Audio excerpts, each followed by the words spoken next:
Subscribe করো। Hello everyone, এই তো আমরা এখন একটা ভিডিও শুট নেওয়ার জন্য আসছি। এখন কি খাবো? এখানে শুট নিয়ে নাকি আমার খুবই পাওয়ার। ক্লান্ত, তাই পাওয়ার খাবে সে।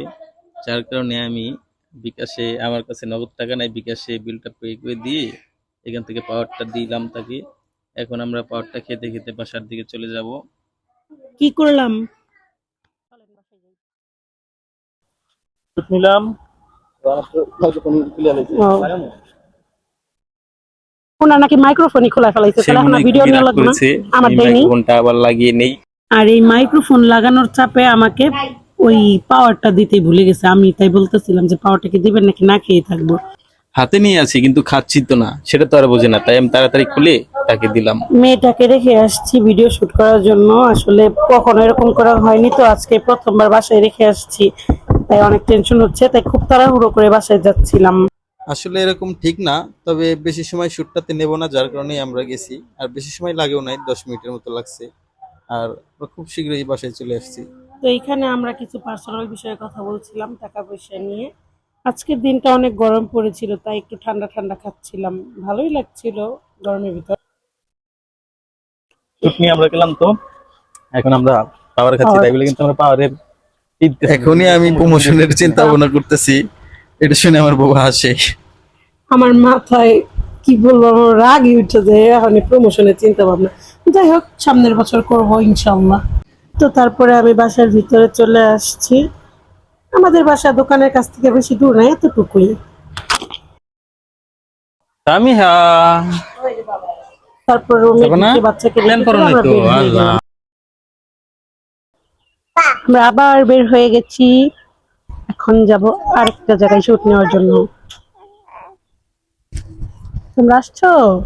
তোমার মুখে কি আমরা বাবা? একটা শুট নেওয়ার জন্য আবার বের হয়ে গেলাম, কারণ প্রতিদিন তো আর সময় পাওয়া যায় না, শুট নেওয়ার মতো সময় থাকে না, যেহেতু কাজ কাম করি।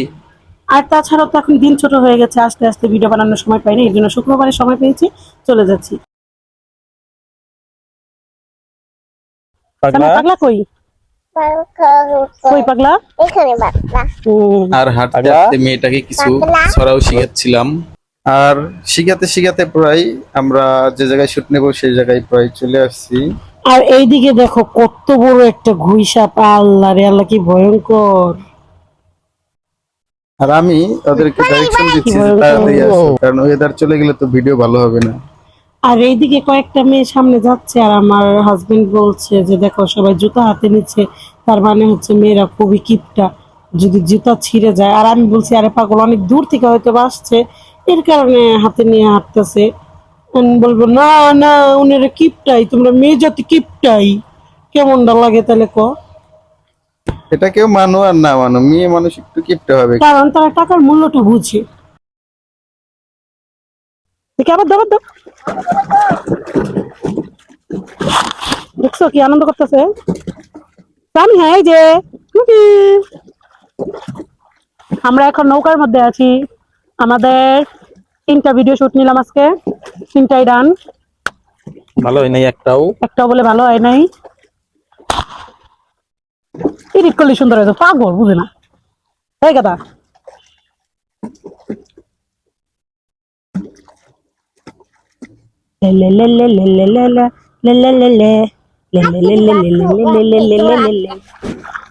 কি সুন্দর,